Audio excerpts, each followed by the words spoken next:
College. Welcome back to my class. Today we are going to learn the chapter 2 from unit 1 of inter first year botany, and the name of our chapter is biological classification. I hope that you all remember that what we have learned in our chapter 1, that was the living world.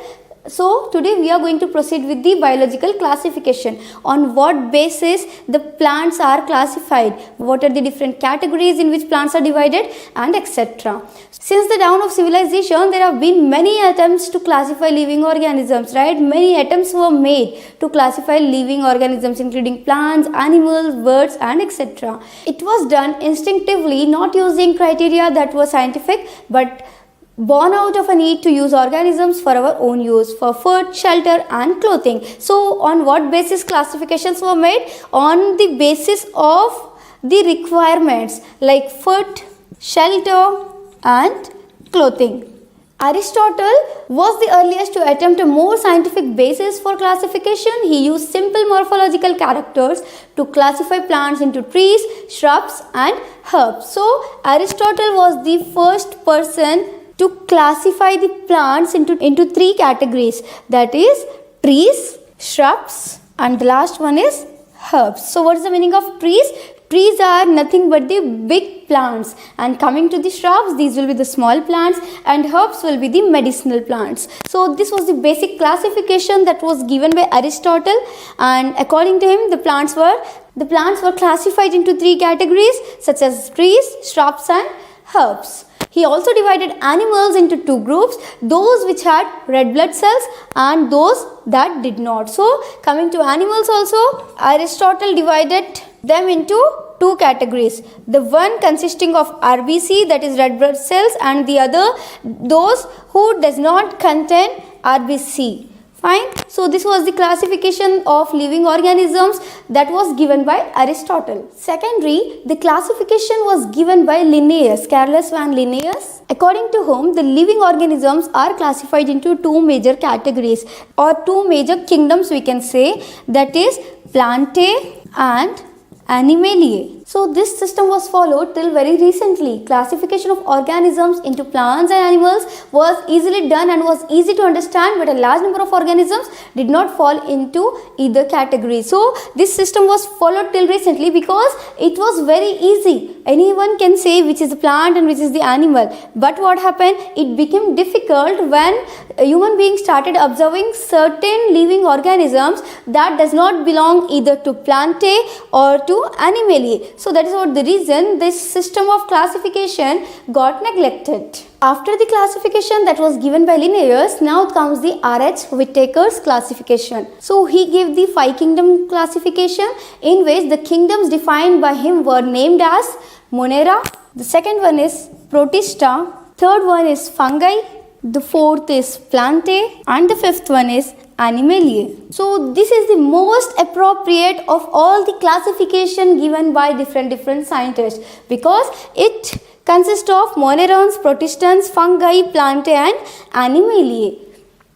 The main criteria for classification used by him include cell structure, thallus organization, mode of nutrition, reproduction, and phylogenetic relationships. So now from this we are going to learn about monerans in detail. So kingdom Monera includes Archaebacteria, Eubacteria, Mycoplasmas, and Actinomycetes. So you have to remember these 4 names. That is Archaebacteria, then comes the Eubacteria, then Mycoplasmas, then comes the Actinomycetes. So Archaebacteria are special monerans that live in most habitats like extreme harsh, salty areas, hot springs, and marshy areas. So you have to remember about the special monerans, that is Archaebacteria, which we can easily find in the harsh, salty areas and hot springs and marshy areas and etc. The cell wall Archaebacteria does not contain peridoglycans but contains pseudomurine. And here the cell membrane consists of branched chain of lipids. So the main thing that you have to remember about the Archaebacteria is the cell membrane here consists of a branched chain of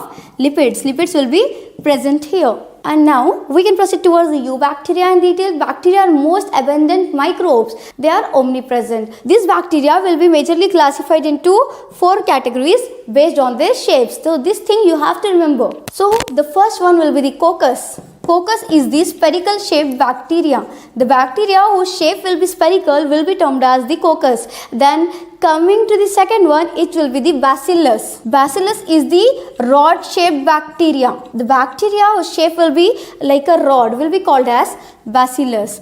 Then the third one will be the vibrio. Vibrio is the comma shaped bacteria, and the last one is spirillum, that will be a spiral shaped bacteria. So this was the major classification of bacteria based on their shapes. Major classification of eubacteria, we can say, that is based on their shapes. The first one is coccus, then comes the bacillus, then vibrium, and the fourth one is spirillum. What is coccus? That is the bacteria that is in spherical shape. Then bacillus will be a rod shaped bacteria. Then vibrium will be a comma shaped bacteria, and the spirillum will be a spiral shaped bacteria, we can say. So that was the major classification of eubacteria. Now we are going to learn about cyanobacteria in detail. So cyanobacteria is a blue-green algae that can be also called as cyanobacteria. Actually, these are photosynthetic autotrophs containing chlorophyll A. So you have to remember that bacteria can be autotrophic as well as heterotrophic. So coming to the cyanobacteria, so these are autotrophic actually, which consist of chlorophyll A in that. Cyanobacteria are unicellular, colonial or filamentous, aquatic or terrestrial algae. So it is unicellular, it may be colonial, it means that staying in colonies, or it may be filamentous, and it may be aquatic, living in the water bodies, or it may be terrestrial, that will be living on the normal land. So these are most primitive oxygen producing organisms. So these are the oldest oxygen producing organisms actually. Thallus is covered by mucilaginous sheath. Then special nitrogen fixing structure present called as heterocyst. So example for this we can take as nostoc. Flagella and sexual reproduction is completely absent. So we have to remember that in cyanobacteria, flagella will be completely absent and the sexual reproduction is also completely absent. So then comes the last one, that is mycoplasmas. So here the wall-less bacteria are called as mycoplasmas. We have to remember this. It means that it doesn't consist of any wall. So these are the smallest living cells and can survive without oxygen. We have to remember this very specially, that they can survive without oxygen. So these are the only creatures in the world that is having the ability to survive without using oxygen. Many mycoplasmas are pathogenic in animals and plants. These are called pleuropneumonia-like organisms, that is PPLO. PPLO in the sense pleuropneumonia-like organisms. They cause witches of broom disease in plants, pleuropneumonia in cattle, mycoplasmas under urethritis in humans. So these are often pathogenic in nature. So they always do harm to other living organisms. Like they cause witches of broom disease in plants, then comes cattle, it causes pleuropneumonia, and in human beings it causes mycoplasmal urethritis. So now let us move forward towards the actinomycetes, which is the last classification of the kingdom, Monera. So branched filamentous bacteria are called as actinomycetes. So these are the bacteria that are branched and filamentous. Cell wall contains mycolic acid and most of them are saprophytes and decomposers. Here they are not the pathogenic in nature. Some actinomycetes like Mycobacterium and Corynebacterium are parasites. Only few are there that acts as the parasites, and examples for that is Mycobacterium and Corynebacterium. Number of antibiotics are produced by actinomycetes members, especially the genus Streptomyces. I hope you all have little bit of idea about the Streptomyces, right? So number of antibiotics are made with the help of actinomycetes, so they can be considered a very useful among all the monerans. So that was all about monerans. So let us end our class here itself, and we will continue in our next class, in which we are going to learn about the protistans, fungi, plantae and kingdom Animaliae. I hope you all have understood the lesson well. Let us stop it here itself and let's meet in our next class. Thank you.